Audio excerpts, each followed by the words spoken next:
और देखिए, इस बीच बीपीएससी अध्यक्ष अतुल प्रसाद कुछ कह रहे हैं। शिक्षक बहाली के दूसरे फेज की घोषणा हो रही है। बहाली की रिक्तियां मिलते हैं एक्शन में आयोग है। सीधी तस्वीर हम आपको दिखा रहे हैं।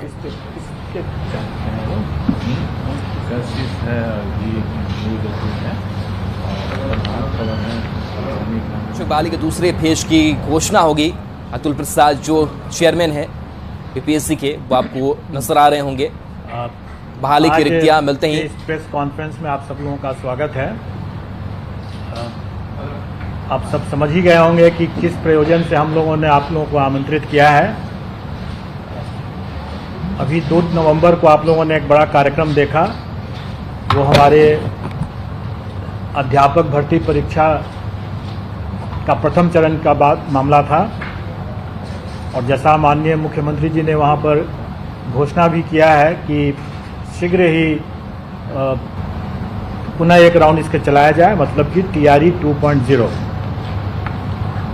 तो उसके संबंध में मैं अपने परीक्षा नियंत्रक टीआरई के शर्मा जी से मैं अनुरोध करूंगा कि आप तथ्य बता दें। सर, जैसा आप सब अवगत हैं कि प्रथम चरण की परीक्षा समाप्त हो गई और उसका परीक्षा फल भी घोषित कर दिया गया है और उसके आधार पर चयन पत्र भी जिलों में राज्य स्तर पर भी दिया गया है। अब हम लोग द्वितीय चरण के शिक्षक नियुक्ति प्रतियोगिता परीक्षा की तैयारी शुरू कर दिए हैं और उसका नोटिफिकेशन आज ही जारी होगा।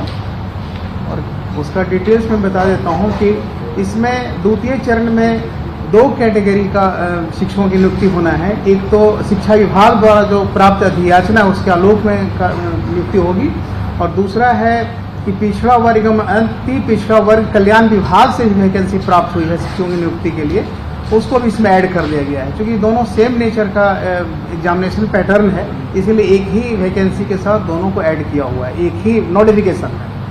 तो सबसे पहले मैं बता देता हूँ, शिक्षा विभाग द्वारा जो अधियाचना प्राप्त हुई है उसमें मध्य विद्यालय के लिए जो 6 से 8 तक के लिए विद्यालय अध्यापक की नियुक्ति होगी, उसकी कुल संख्या है 16,140।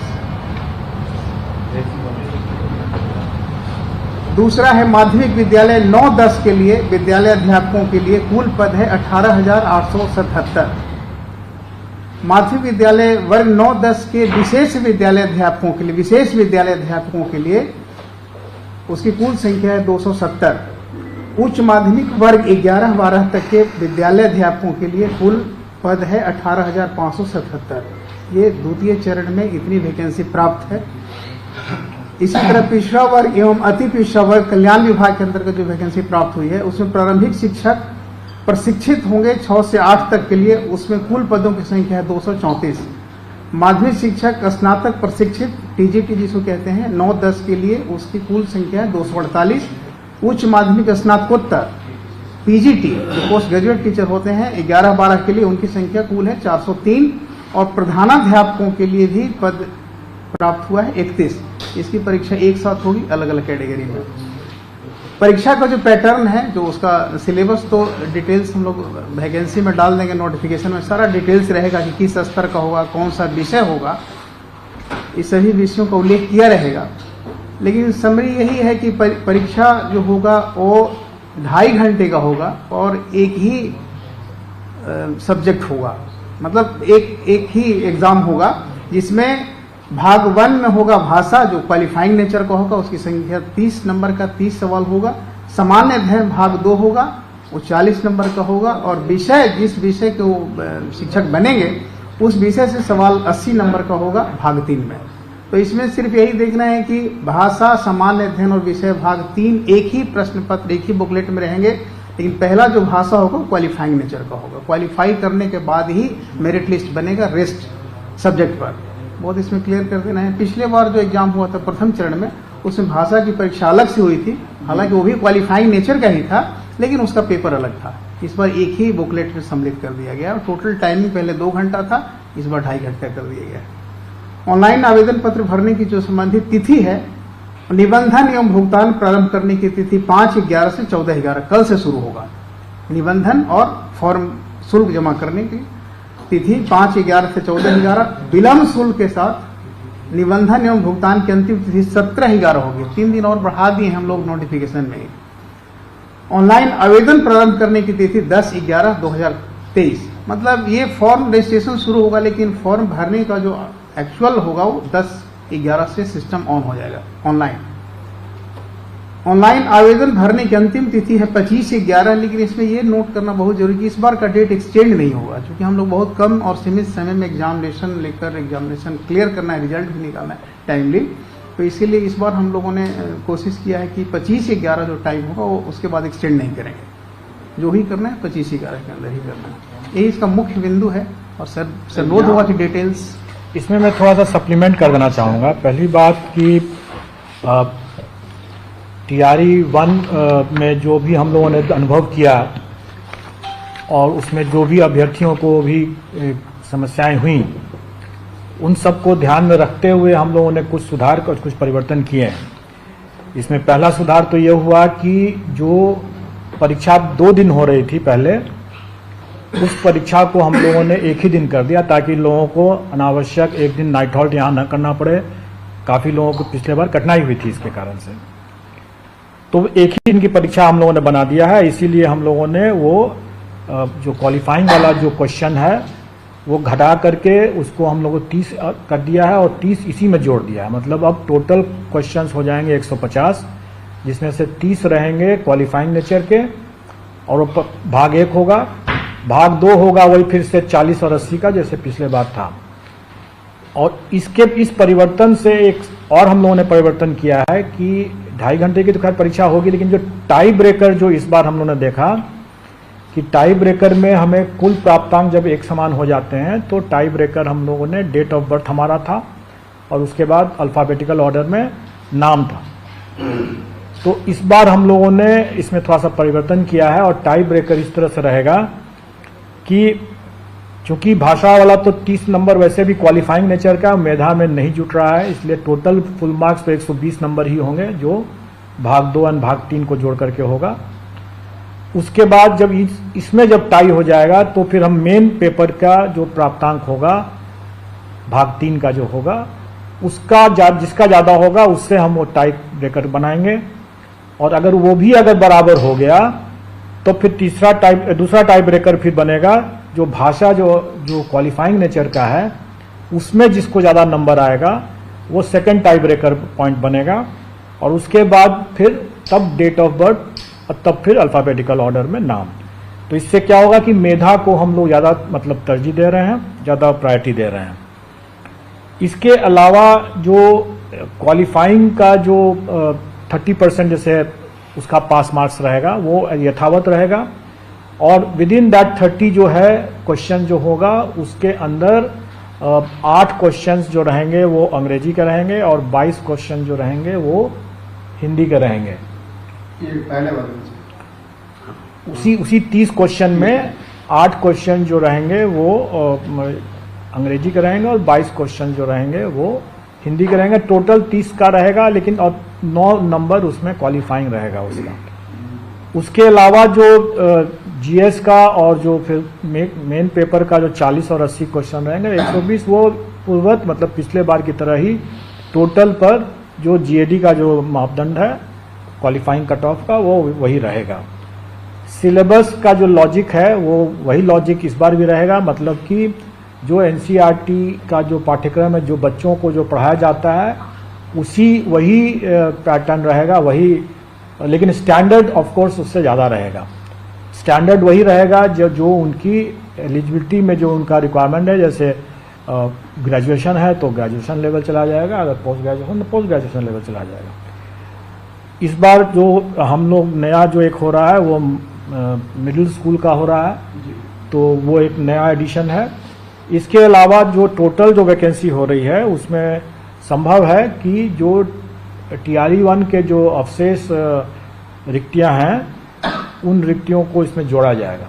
लेकिन इसको थोड़ा सा ये कंफ्यूज ना करें कि TRE 1 के जो अवशेष रिक्तियां वही हैं जिसमें कि नियुक्ति संभव ही नहीं है, लेकिन जो डॉक्यूमेंट वेरिफिकेशन के दौरान जो रिक्ति उत्पन्न होगी, जो ड्रॉप आउट्स होंगे या डॉक्यूमेंट वेरिफिकेशन में जो असफल होंगे, उससे जो उत्पन्न होगी जो रिक्ति, उस रिक्ति को पहले हम सप्लीमेंट्री रिजल्ट से ही पूरा करेंगे और अगर नहीं कैंडिडेट मिलेगा तभी वो रिक्ति जो है वो राउंड 2 में जाएगा, मतलब TRE 2 में तभी जाएगा। तो दोनों तरह की रिक्ति है, लेकिन उसके बावजूद भी आप लोगों ने देखा ही होगा कि चूंकि STET की परीक्षा 2019 के बाद नहीं हुई थी, तो कई विषय में ऐसे थे जिसमें कि कैंडिडेट्स बहुत कम थे और रिक्तियां ज़्यादा थी। इसलिए स्वाभाविक है कि उसमें हम कभी भी हम पूरी रिक्ति को तो भर नहीं सकते थे, तो वो रिक्ति तो खाली ही रहना था। तो वो रिक्ति जब खाली है तो वो रिक्ति TRE 2 में आ जाने की संभावना है, और उसमें जब जैसे ही शिक्षा विभाग हमें बताएगा वैसे ही हम लोग इसको भी जोड़ देंगे। तो हमारे विज्ञापन में भी ये रहता ही है शर्त कि ये घट बढ़ सकता है, उसी हिसाब से रहेगा। इसमें पिछले बार की तरह हम लोग इसमें कोई नेगेटिव मार्किंग नहीं रखेंगे, लेकिन पिछले बार हम लोगों ने आवेदन और डॉक्यूमेंट वेरिफिकेशन की प्रक्रिया में हम लोगों ने पाया कि अभ्यर्थी अपनी अज्ञानता के कारण से या चूंकि वो टेक साइवी नहीं थे या साइबर कैफे की गलती के कारण से अनेक प्रकार की गलतियां हुई हैं। उसके कारण से कई प्रक्रिया हमारी बाधित हुई है और उनको भी काफ़ी कठिनाई हुई है, और एक बहुत बड़ा मसला रह जाता था हमेशा कि उनके डॉक्यूमेंट ही कभी सही नहीं हो पा रहे थे। तो कैसे उसकी जांच की जा सकेगी? अगर बार बार अगर परिवर्तन करने की मांग करेंगे, बार बार बोलेंगे कि कभी साइबर कैफे से गलती हो गया, कभी कुछ हो गया, कभी कुछ हो गया, तो स्वाभाविक है कि ये सब को इन सब परेशानियों को देखते हुए ही हम लोगों ने इस बार आवेदन जो के 2 चरण में ले रहे हैं। पहले हम निबंधन करवा रहे हैं और निबंधन हम तुरंत करवा रहे हैं, और इसलिए उसका जो डेट दिया गया है 5 से 14 तारीख तक के लिए। और ये आप अपना निबंधन कर दें, अपना जो भुगतान करना है वो कर दें, और आपको फिर अपना जो डॉक्यूमेंट वगैरह सब जो डिटेल में जो देने की जो बातें हैं उसके लिए आपको पर्याप्त समय है, और वो समय आपको 25 नवंबर तक के लिए है। वो समय 25 नवंबर तक के लिए, ताकि आप अपना सर्टिफिकेट वगैरह जो भी लेना है आप ले करके आ जाएं, और 25 नवंबर तक में आपको जमा करने का आपको अवसर रहेगा। लेकिन ये अवधि विस्तार नहीं होगा, और दूसरा कि इसके अलावे कोई नया अवसर नहीं दिया जाएगा। मतलब कि परीक्षा हो जाने के बाद या कभी कोई आकर के बोलेंगे कि हमसे ये गलती हो गई, सॉरी। इस बार मैं उम्मीद करता हूं कि अभ्यर्थी ज़्यादा सीरियस होंगे, अनुभव भी उन्होंने हासिल कर लिया पहले राउंड के से, हम लोगों ने भी उससे कुछ सबक लिया। तो इसलिए इस बार जो लास्ट डेट है 25 नवंबर आवेदन जमा करने का, मतलब कि उसके साथ अपने सारे दस्तावेज वगैरह सब जो प्रमाण पत्र उनको देने हैं, वो बेशक उस 25 नवंबर के बीच में वो जितनी बार चाहें अपना करते रहें, उसको बदल सकते हैं, लेकिन उनको वो दस्तावेज उसके बाद परिवर्तन करने का, सुधार करने का, कोई भी प्रविष्टि सुधार करने का कोई मौका नहीं दिया जाएगा।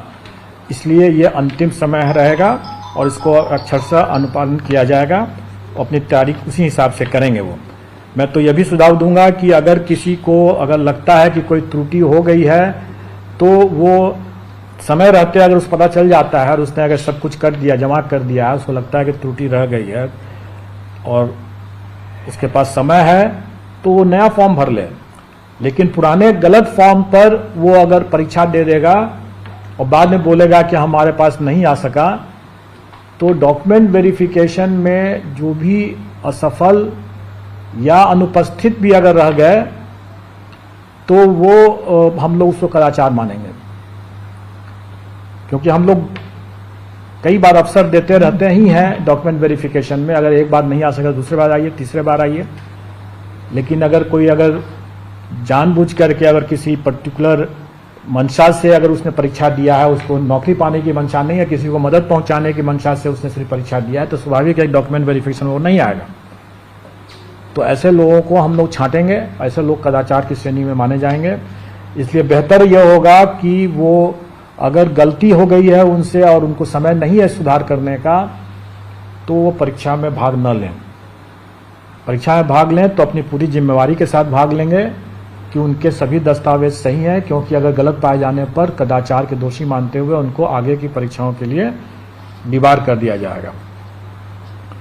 एक और ये है कि इस बार हम लोगों ने कैंडिडेट को, चूंकि हम मानते हैं कि इसके जो अभ्यर्थी हैं उतने अनुभवी नहीं थे, अमूमन हमारे जो कंबाइंड सिविल सर्विसेज और दूसरी परीक्षाओं के अभ्यर्थी ज़्यादा इस मामले में अनुभवी हैं, इसलिए OMR में वो अपने रोल नंबर, सीरीज और सब्जेक्ट कॉम्बिनेशन लिखने में गलती नहीं करते हैं, प्राय नहीं करते हैं। लेकिन इस बार इन लोगों ने काफ़ी बड़ी संख्या में इन लोगों ने गलती किया, और उस गलती को पहचानने और उसको चिन्हित करने कि भाई ये OMR किस कैंडिडेट का है, उसका रोल नंबर ही गलत है, तो ये हमारे लिए काफ़ी बड़ी समस्या थी। और इस समस्या के हिसाब से हम लोगों ने उसमें कोशिश किया कि उसको चिन्हित कर सकें। लेकिन इस बार हम लोग ऐसा कोई प्रयास नहीं करेंगे, मैनुअल कोई प्रयास नहीं करेंगे, क्योंकि मैनुअल प्रयास करने में हो सकता है कि गलती भी हो जाए, कोई छूट भी जाए, और अनावश्यक उसके कारण से सभी लोगों का विलंब भी होता है, काफ़ी कठिनाई हो जाती है, हमारे रिसोर्सेज पर भी काफ़ी दबाव पड़ जाता है। अगर हमको सीरीज की गलती अगर हो गई तो हम उसको मतलब चार तरह से अगर हम उसका रिजल्ट चेक करेंगे, चारों सीरीज में रिजल्ट चेक करेंगे, उसके बाद वो सुविधा देंगे, तो उसमें हमारे काफ़ी रिसोर्सेज लग जाते हैं, काफ़ी विलंब होता है, काफ़ी कठिनाई होती है। कई मामलों में सब्जेक्ट कॉम्बिनेशन लोगों ने गलत कर दिया, और सब्जेक्ट कॉम्बिनेशन का हमारे पास में कोई दूसरा विकल्प नहीं था उसको चेक करने का। तो कई लोग का हो सकता है कि वो सोच रहे हो कि हमने इस सब्जेक्ट कॉम्बिनेशन से एग्जाम दिया और हमको ज़्यादा नंबर आ रहा है अपने आंसर की को देख करके, और उनको हो सकता है कि उसमें काफ़ी कम नंबर आया हो,